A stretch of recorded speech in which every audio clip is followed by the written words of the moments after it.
Welcome to Screw the Commute, the entrepreneurial podcast dedicated to getting you out of the car and into the money. With your host, lifelong entrepreneur and multimillionaire, Tom Antion. Hey everybody, it's Tom here with episode 115 of Screw the Commute podcast. Today we're going to talk about spam control. Now this is critical to your success in business, and there's three types I'll cover today. Now we'll also have a brief visit from David Riklan, the owner of one of the most prolific sites on the internet, selfgrowth.com, to give us some of his tips on getting more of your marketing emails through the spam filters. Now, last episode was 114. David Garfinkel, he's one of the most prolific copywriting coaches in the universe. And if you've been listening to me for a while, you know I've identified copywriting as the most important business skill I've ever acquired. So check out his episode later. That's 114. And then, of course, check out my copywriting course, copywriting901.com. It's really a powerful and inexpensive course. Now, I've got a big freebie to thank you for listening to this podcast. It's my $27 ebook, How to Automate Your Business. And just one of the tips in this ebook has saved me over 7 million keystrokes. And it just might have some other little prize for you over there that I think you're going to like. So check all that out at screwthecommute.com/automate. And of course, I know a lot of you are listening on the go. You can go to our show notes to check all these links anytime you want. But make sure you get that free ebook. All right, our podcast app is in the iTunes store. You can also go to screwthecommute.com/app, APP, where we have complete instructions to show you how to use all the fancy features. So you can take us with you on the road and put it on your cell phone and tablet. Now, if you would be so kind, please visit iTunes and leave us a review and a rating. It really helps out the show. And also tell your friends about the podcast. I mean, I swear they'll thank you for it. And the more successful the show is, the more freebies I'll be able to give you faithful listeners. All right, our youth program is in full swing. We're looking for young people that are doing entrepreneurial things. And when I say young, that's maybe up until the early 20s. If they're older than that, maybe we'll have them on the regular podcast. But if you know anyone, they can get in touch with me at orders@antion.com, orders@antion.com, to see how to apply, where they might be featured on an episode of Screw the Commute. All right, now also our on-demand TV channel is up on both Roku TV and Amazon Fire. Our first channel is the Public Speaking channel. We have several others coming for Brutal Self-Defense and Protection Dogs Elite and various internet channels. But if you have a Roku device or an Amazon Fire Stick, I mean, it's a really good deal. I mean, you can get thousands of channels, and you can hook up your Netflix and other favorite channels through the same device. And if you just visit my site, I've got over $100,000 worth of free training on my channel. So just check it out by searching for the Public Speaking channel. Let me ask you one thing before we get started. I wonder if you would like to lose anywhere from $85,000 to $340,000. I hope you didn't say yes to that. Well, if you're looking for higher education for yourself, your children, your nephews, your nieces, or anybody you know, even your neighbors, that's very likely what might happen to you. So I'm on my hands and knees begging you to listen to the webinar on higher education at screwthecommute.com. I mean, you can download the MP3 to just listen to it, or you can watch the webinar, but be prepared to be mad when you hear the things that colleges and universities are doing to our young people. Now, it's going to be in the show notes for today's show, and we'll have it several places on the website. But don't spend another nickel on higher education until you listen to this webinar, and it's at screwthecommute.com/webinars. You can click on free webinars or whatever you want. All right, let's get on to the main event, spam control. So where did the term spam come from? Well, most people say it came from a sketch from Monty Python, where in one of their comedy sketches, a waitress was reading out the menu, but every item included spam, the lunch meat. I don't know how it got connected to email, but that's what they say the origin is. Well, there are 3 different kinds of spam I'm going to be discussing on this episode. Number 1 is keeping out of spam filters when you send a broadcast email. And folks, email is still the biggest moneymaker. So it behooves you to get the darn things delivered. All right, so that's the first one. Number 2, reducing spam coming to your inbox. However, in some cases, I'm going to encourage you to get more spam. Yikes. I know that freaks you out, but when you see what I mean, you'll understand that what I'm proposing is a good thing. I know it's hard to believe. Number 3, dealing with spam comments on your blog. A lot of people never even realize this. They tell me all the time how many nice comments they get, and when I see the comments, they're all generic, and you'll learn all about that. It's a bad thing for your blog or your website, so we'll fix that for you. All right, so you know how I feel about email. This is still where the big money is, and all the other stuff like social media and YouTube, in my not-so-humble opinion, should be used to get people off of those platforms and onto your email list. And I tried to figure out a very conservative estimate of how many broadcast emails I've sent out since I've been on the internet. I came up with about 125 million, okay, which sounds like a lot, but I know people who have sent out several billion, all right, so I guess maybe I'm just a beginner here. Well, let me take you back a little bit here. In the beginning, and that was the mid-90s, I could send stuff out and pretty much everyone would get it. Well, that didn't last long as spammers came out of the woodwork, like the little roaches that they are, and legitimate marketers had to pay closer attention to what they sent out so the emails wouldn't get caught in the emerging field of spam filtering.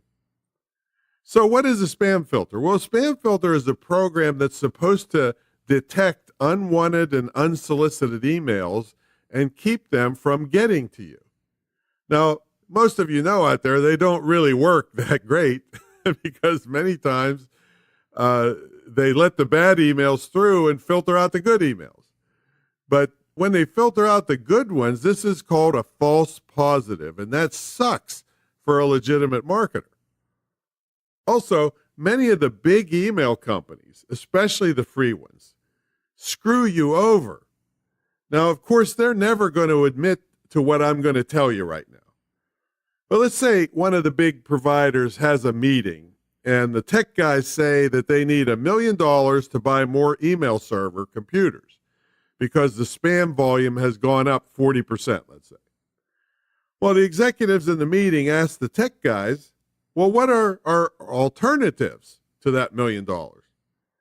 And the tech guy says, well, we could tighten the screws on the spam filter, which would reject an additional 40% of the incoming emails suspected to be spam.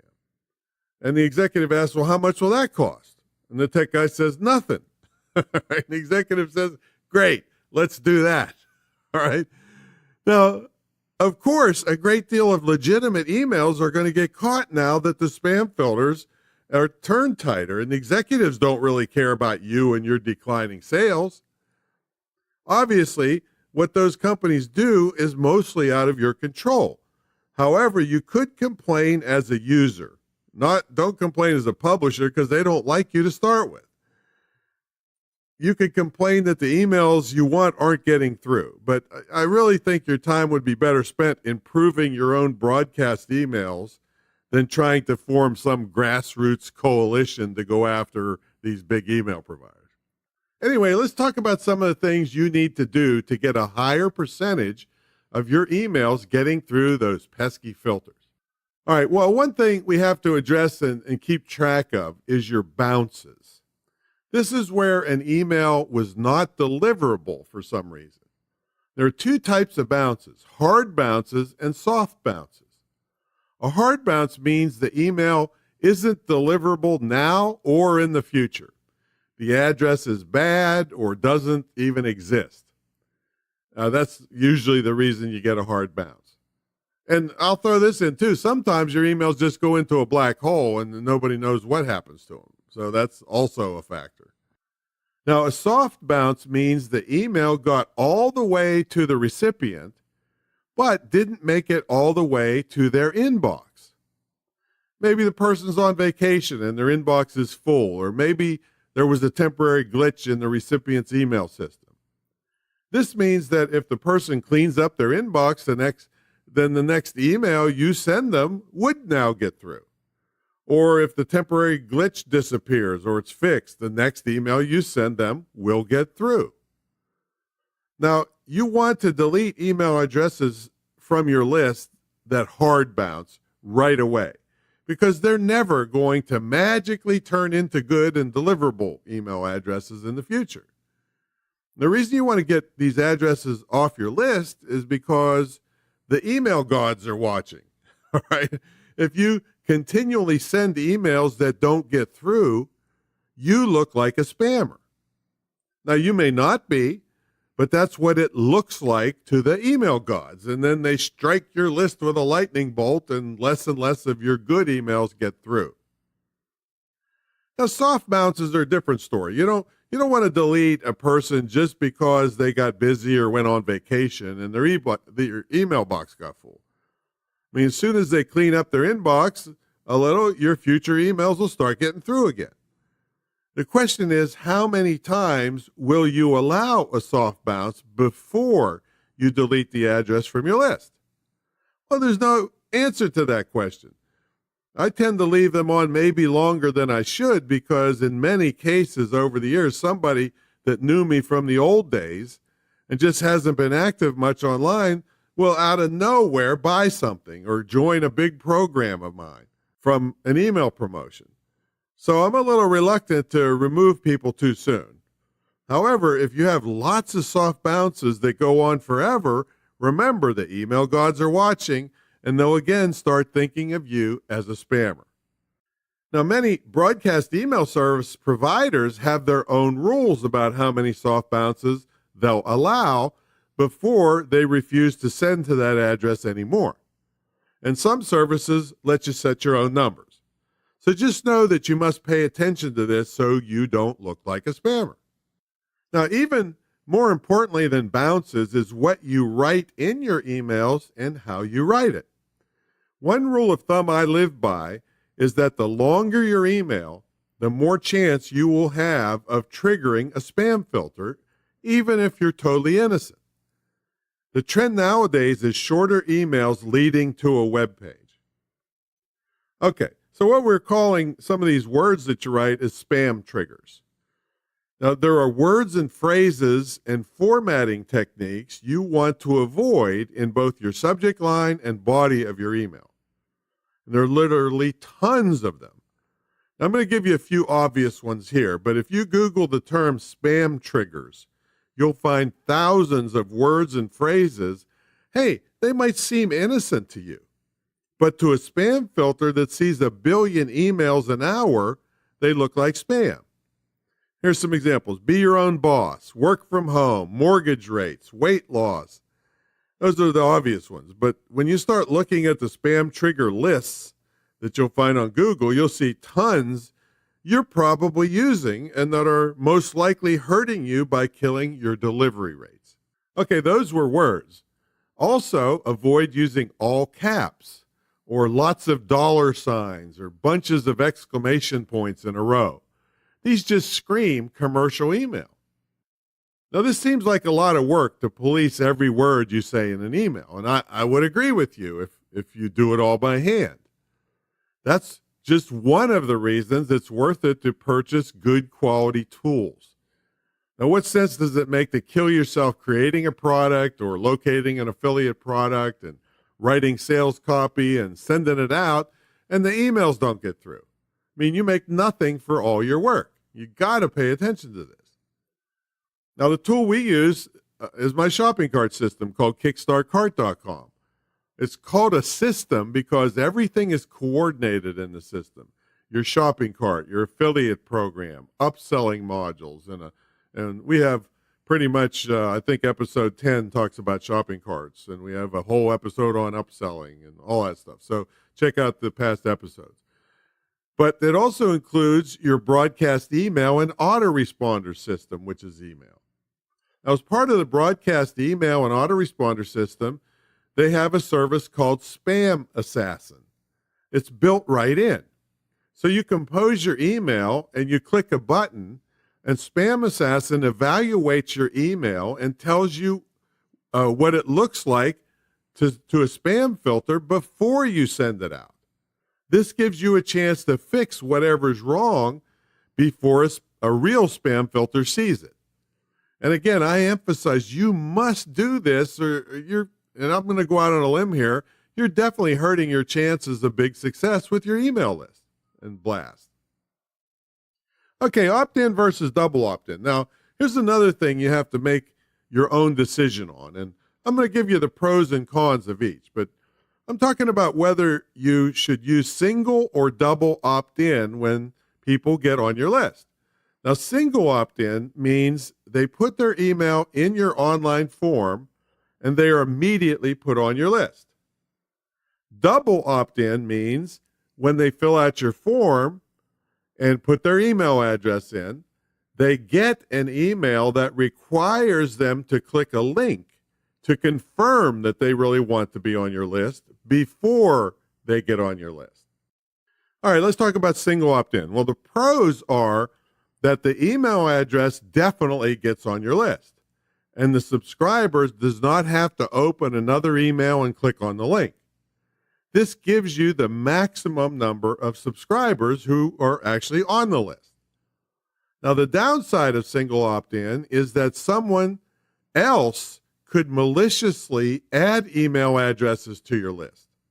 Like if somebody doesn't like you, they could put your email address on a bunch of porn email lists and you wouldn't even know it until you started getting porn email in your inbox. From the list owner's perspective, that's you, if you're a broadcaster, all those people that got emails from you because you thought they were legitimate subscribers, they're going to start making complaints. And you didn't mean to spam anyone, but you did because all of those addresses were on your list that somebody else put on maliciously. All right, with double opt-in, here's the pros of double opt-in. The chance of spam complaints is much smaller because the person subscribing had to click a link in a confirmation email. This proves they had control of that email address and they signed themselves up. Also, you get a better quality subscriber because they took the time to sign themselves up and because they watched for and clicked on the link in the confirmation email. The downside of double opt-in is that potentially good subscribers may not get the confirmation email, or they get too busy to look for it and they don't click on it and you lose some of them. Your overall subscriber numbers will always be less with double opt-in. The consolation prize to you is that the people who are on your list are way higher quality and you rarely get spam complaints. All right, here's another subject that's come up recently, and that's getting email into Gmail's main inbox. If you have Gmail or you've heard about it, you may have noticed that there are different promotional inboxes and social inboxes and so forth. So this is kind of a kink to email marketers because you got to try to get in the main inbox for people. Because if it goes into the promotional inbox, it might get buried and never read.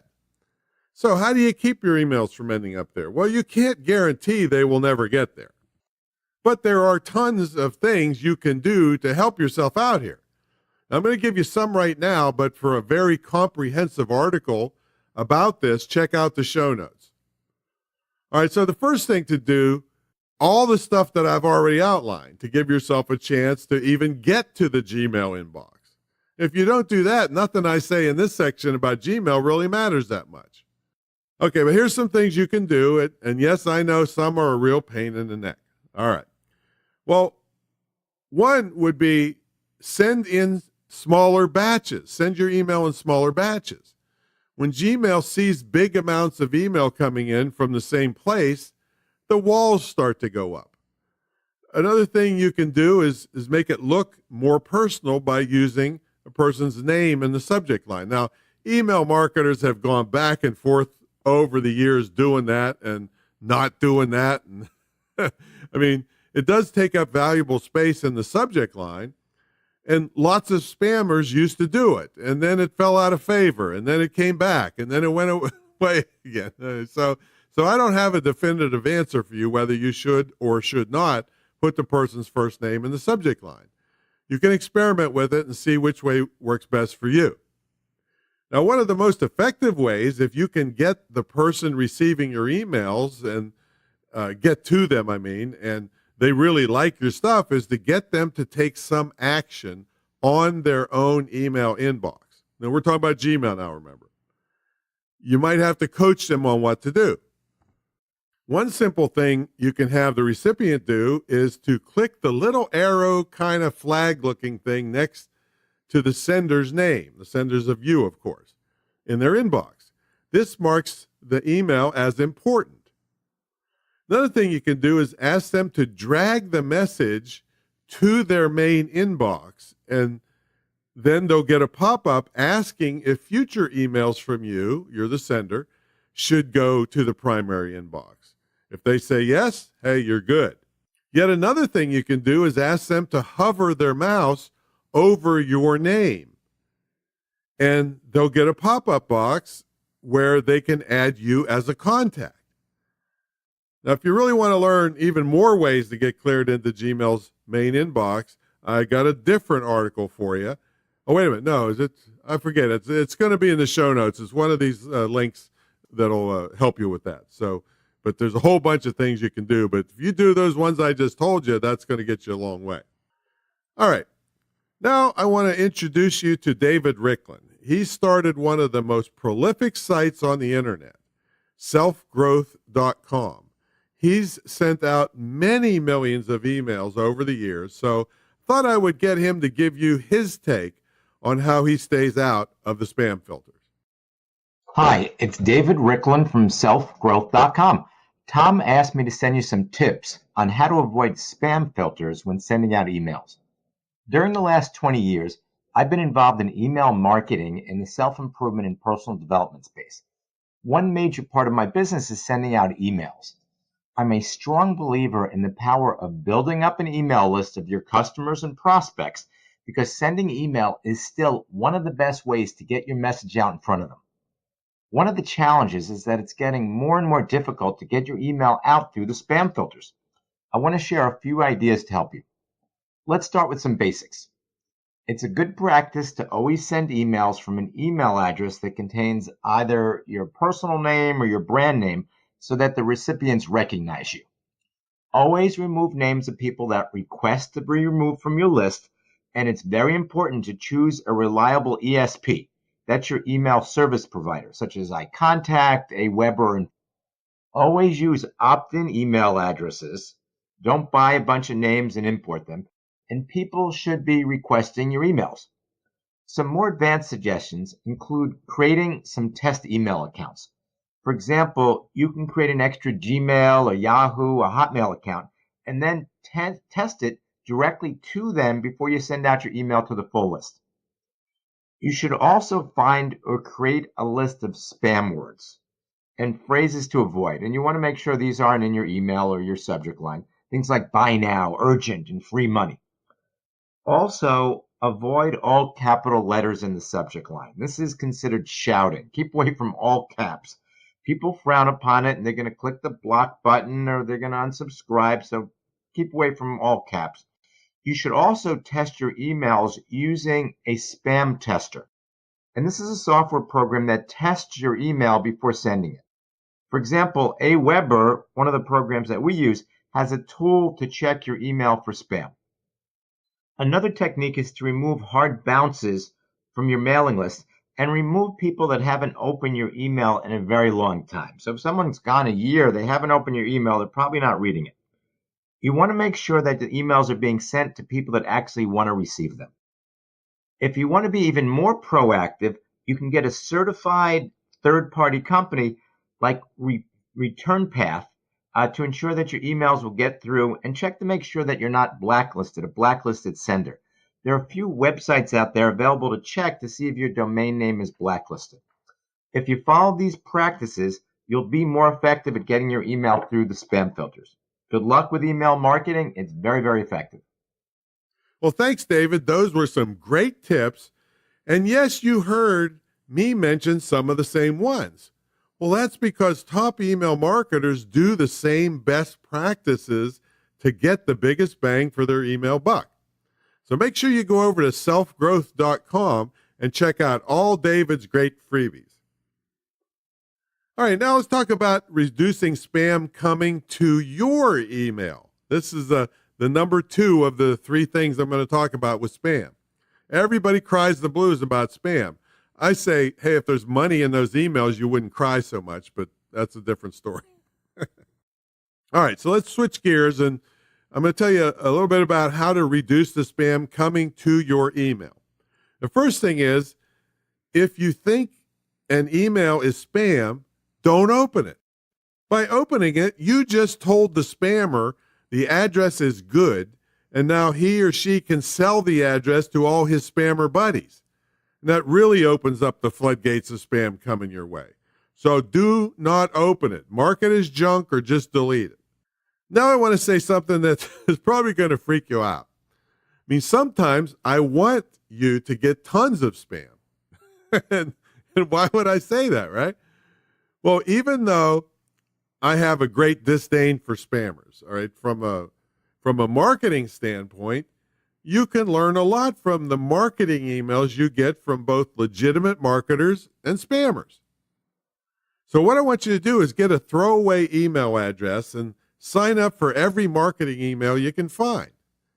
Now, by using the throwaway email, and by throwaway I mean it's not your main email, where you don't want to get tons of marketing messages. It's an email address you use exclusively for sign up for marketing stuff. Anyway, when you're in the marketing mode, spend some time going through all the marketing messages and jot down things and subject lines you could use or adapt for your own marketing messages. Now, the next thing I want you to do is to avoid email addresses starting with info, support, or admin. If every spammer didn't send to these emails, he or she would lose their spammer's union card. Okay? Every spammer automatically sends spam to those addresses. They either grabbed from your website or they grabbed a list of new domains that people have purchased, and then they spam them.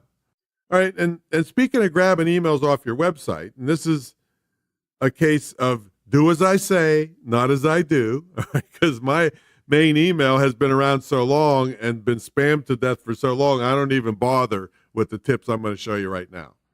Now, if I scrap my old email address and start fresh with a new one, I will be using these next tips. All right, spammers send email bots, spam bots they're called, out to what they call harvest email addresses off of websites and blogs. There's several things you can do to combat this. Some are easy to do, but they make it harder for your prospects to contact you. I mean, what you have to do is balance the amount of spam you get with hassling your prospects and possibly making them want to skip you and go to your competitor who's easier to reach. Now, one simple thing you can do is put your email on your site as a graphic. Spam bots can't read inside graphics. Another thing you can do is spell out your email address and use parentheses marks with the letter A in it to simulate the @ sign. And some people spell out .com as DOTCOM. Now, both of these methods require the visitor to manually type in the email address rather than just click on it with the Mail To code. Mail To code automatically opens, if they click on it, automatically opens up the visitor's default email program with the email address already in the To field, making it really easy for the visitor to email to you. But it also makes the spam bots easier to grab the email address. Another way that works perfectly, but has a massive downside, is to have a contact form. The spam bots can't grab your email address, and when submitted, the form contents gets emailed to you. The problem is everybody hates filling out forms. I counsel people for years not to bother with them because they just make people mad. They don't figure anybody's ever going to get back to them, and it's a big hassle. So you have to balance that if you want to have the actual contact form. I opt for giving them your real email address, even if it's a graphic or they got to type it in. Now, there are some fancier ways using JavaScript, which you would have to get a geek to do for you. Now, another way, now this is for your main inbox, is a challenge response system. The one I've used is Spam Arrest. That's spamarrest.com. We'll have in the show notes. Challenge response means that when an email comes in, a return email is sent back to the person that sent it, and they're challenged to prove that they are real. You know, they have to click on something or whatever. This knocked out pretty much 99% of my spam email the minute it was installed. Now, you will hassle people that you do want to hear from the first time, but when they clear themselves once, they don't have to bother with the challenge after that. All right, some other things you want to watch is joining contests and filling out web forums where the company may sell your data. Make sure you use your throwaway email address for stuff like this. I mean, you can also blacklist people in your email program, mark stuff as junk, and your amount of spam will be reduced. Oh, and one more thing. If you're using free email services like Gmail, Yahoo, Hotmail, you're just asking for spam. And it's not a good idea anyway from a marketing standpoint because you should be using an email with your domain name in it. That way, every email you send is an advertisement for your site. Now, I've got another really good article in the show notes to give you even more ways of stopping spam coming to you. And the link's there. It's too long to read out. All right, the last part of this dealing with spam is I'm going to cover about spam comments, or comment spam they're called, that hit your blog and what to do about it. Now, in the early days, I had thousands of comments on my blog that I didn't even know about. And thankfully, my blog was set to catch them before they showed up live on the blog.